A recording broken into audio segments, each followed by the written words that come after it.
အားလုံးမင်္ဂလာပါဒီကနေ့ကတော့ဒီ Olong Watch Cuff လေးနဲ့ iOS iPhone နဲ့ဘယ်လိုချိန်ရမလဲဆိုတာလေးကိုကျွန်တော်ချိန်နည်းလေးကိုပြောပြပေးမှာဖြစ်ပါတယ်အရင်ဆုံးအနေနဲ့ကျွန်တော်ဒါ iOS iPhone လေးနဲ့ကျွန်တော်ဒီ Olong Watch Cuff လေးနဲ့ကျွန်တော်အရင်ဆုံးချိန်ဖို့အတွက်ဒီနိုင်လေးကိုအရင်ဆုံး power ဖွင့်လိုက်ပါမယ်ခင်ဗျာ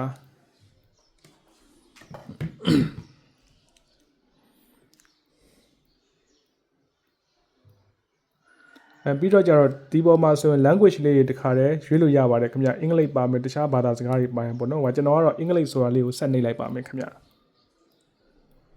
ပြီးရင်သူ့ရဲ့ QR code လေးကိုကျွန်တော်တို့ကင်မရာလေးနဲ့ scan ပေးရမှာဖြစ်ပါတယ်ခင်ဗျကင်မရာလေးနဲ့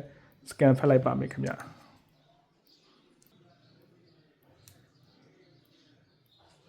ကျွန်တော်ဒါဆိုရင် Olong Fit Document ဆိုတဲ့သူကလေအဝါရောင်စာတန်းလေးကိုကျွန်တော်နှိပ်ရမှာဖြစ်ပါတယ်ခင်ဗျနှိပ်လိုက်ပါမယ်ကဲဒါဆိုရင်ကျွန်တော်တို့ကဟောပေါ့နော်ဒီ Olong Cuff Smart Watch ပါတဲ့အကွက်လေးကိုရွေးပြရမှာဖြစ်ပါတယ်ခင်ဗျဒီမှာဆိုရင်အောက်နည်းနည်းဆွဲလိုက်မယ်ဆိုရင်ဒီအနီရောင် wallpaper လေးနဲ့ Olong Cuff ဖြစ်ပါတယ်ခင်ဗျဒါလေးကိုကျွန်တော်တို့ရွေးပြရမှာဖြစ်ပါတယ်ကျွန်တော်ဒီ Android သုံးပါလား iPhone သုံးပါလားဆိုရင်ကျွန်တော် iPhone နဲ့ချိန်မှာဖြစ်တဲ့အတွက်အောက်က iPhone ဆိုတာလေးကိုရွေးပြရမှာဖြစ်ပါတယ်ခင်ဗျကျွန်တော်တို့ဒီ iPhone ဆိုရင်ဒီ Glory Fit ဆိုတဲ့ app လေးတွေကနေဝင်ပြီးတော့ down ပေးမှာဖြစ်ပါတယ်Glory Fit ဆိုတဲ့ app လေးကို down လိုက်ပါမယ်ခင်ဗျာ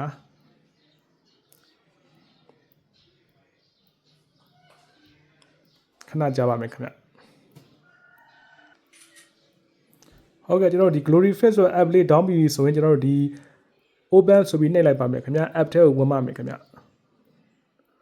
ဆိုတော့ကျွန်တော်တို့အခုဆိုရင် Glory Fit app ထဲကိုရောက်လာမှာဖြစ်ပါတယ်ကျွန်တော်တို့အရင်ဦးဆုံးသူတောင်းတဲ့ permission လေးကိုပေးရမှာဖြစ်ပါတယ် allow Glory Fit to find Bluetooth device လုပ်ဖို့အတွက်ကြောင့်မလို့ဒီဘက်ကနေ alarm ဆိုတဲ့ဟာကိုတစ်ချက်နှိပ်ပေးရမှာဖြစ်ပါတယ်ပြီးရင်ကျွန်တော်တို့ဘာမှမလုပ်သေးပဲနဲ့ဒီ skip နဲ့ပဲကျွန်တော်တို့သွားလို့ရမှာဖြစ်ပါတယ်ခင်ဗျဒီညာဘက်အပေါ်ဆုံးတောင်းက skip ဆိုတဲ့ခလုတ်ကိုတစ်ချက်ချင်းစီနှိပ်သွားလိုက်ပါမယ်ခင်ဗျ agree နှိပ်ပါမယ်ခင်ဗျပြီးသွားရင် skip ဆိုပြီးထပ်နှိပ်လိုက်ပါမယ်ဒီမှာ male female ရွေးလို့ရတယ်ပေါ့နော်ကျွန်တော်တို့ဒါ male မှာထားပြီးတော့သွားလိုက်ပါမယ်ဒါလေးတွေကနောက်ပြီးမှကျွန်တော်တို့ပြန်ထည့်လို့ရပါတယ်ခင်ဗျကျွန်တော်တို့ဒီအမြားလေးနဲ့ဒီညာဘက်ကိုဆက်သွားလိုက်ပါဖြစ်ပါတယ်ဒါတွေကပြီးကကြမှာထည့်လို့ရပါတယ်ခင်ဗျတစ်ချက်ချင်းစီနှိပ်သွားလိုက်ပါမယ်ခင်ဗျပြီးရင် complete tab ဆိုပြီးတော့ကျွန်တော်တို့ဒါလေးကိုထပ်နှိပ်လိုက်ပါမယ်ဟုတ်ကဲ့ဒါလေးကိုလည်းကျွန်တော်တို့ Glory Fit to use your location ဆိုတောင်းလာတဲ့အချိန်မှာကျွန်တော်တို့ကallow while using app ဆိုတာလေးကိုနှိပ်ပေးရမှာဖြစ်ပါတယ်ခင်ဗျ app ကိုအသုံးပြုနေတဲ့အချိန်မှာကျွန်တော်တို့ allow အလဲရစာတန်းလေးကိုနှိပ်ပေးရမှာဖြစ်ပါတယ်ခင်ဗျဟောဒါဆိုရင် okay ဆိုပြီးတော့ထပ်နှိပ်လိုက်ပါမယ်ကဲဒါဆိုရင်ကျွန်တော်တို့ဒါဖုန်းနဲ့နိုင်နဲ့ချိတ်ဆက်တာ80%လောက်အထိကျွန်တော်တို့ပြီးသွားမှာဖြစ်ပါတယ်ပြီးတော့ကြတော့ကျွန်တော်တို့ device ဆိုတဲ့အောက်ခြေနားက device ဆိုတဲ့အထက်ထပ်ဝင်လိုက်ပါမယ်ခင်ဗျ notification ပို့ဖို့အတွက်ကျွန်တော်တို့ဒီ noti ကို allow လုပ်ခဲ့ပါမယ်ခင်ဗျပြီးရင် add a new device ဆိုတဲ့နေရာကိုကျွန်တော်တို့ထပ်ပြီးတော့နှိပ်လိုက်ပါမယ်ခင်ဗျအဲ့ဒီအချိန်မှာကျွန်တော်တို့ select a device ဆိုတာလေးကိုထပ်ပြီးတော့နှိပ်ပေးရပါမယ်searching လုပ်နေပါတယ်ခင်ဗျ searching လုပ်နေပါတယ်ဒါဆိုကျွန်တော်တို့အနီးကျွန်တော်ဒီ Sona က Olong Cuff ဆိုပြီးကျွန်တော်တက်လာမှာဖြစ်ပါတယ်ခင်ဗျ Olong Cuff ဆိုတက်လာတဲ့အချိန်မှာကျွန်တော်တို့ထပ်ပြီးတော့နှိပ်လိုက်ပါမယ်ခင်ဗျ connecting လုပ်နေပါပြီခင်ဗျ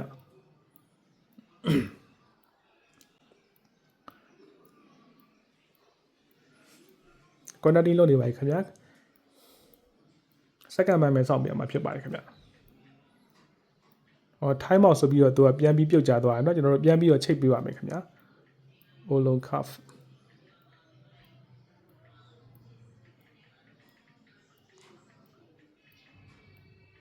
အဲ့ဒီချိန်မှာကျွန်တော်တို့ဒီ Bluetooth ချိတ်ဖို့အတွက် pairing လုပ်ဖို့အတွက်သူက pair ဆိုတဲ့ခလုတ်အပြာလေးကိုထပ်ပြီးနှိပ်ပေးရမှာဖြစ်ပါတယ်ခင်ဗျာဟုတ်ကဲ့ alarm ဆိုတဲ့ဟာလေးကိုကျွန်တော်တို့ဒါ iPhone နဲ့ချိတ်ဖို့အတွက် alarm ဆိုတဲ့ဟာလေးကိုအပြာစာတန်းလေးကိုထပ်နှိပ်ပေးရပါမယ်ခင်ဗျာ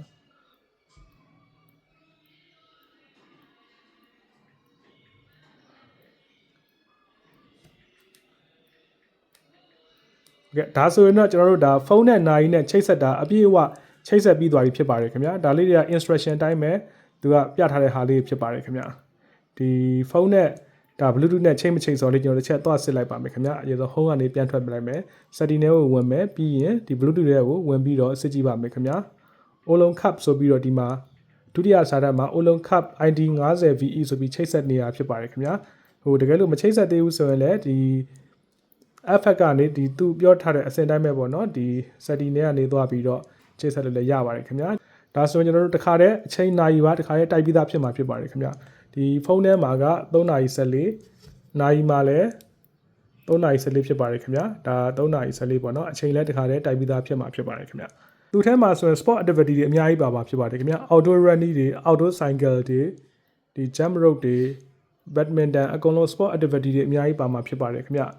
စမ်းကြည့်ပါခင်ဗျာအရင်အဆင်ပြေပါတယ်အခက်အခဲရှိရင်လည်း page messenger ကနေတဆင့်လာရောက်မေးမြန်းလို့ရပါတယ်ခင်ဗျာအားလုံးကျေးဇူးတင်ပါတယ်ခင်ဗျာ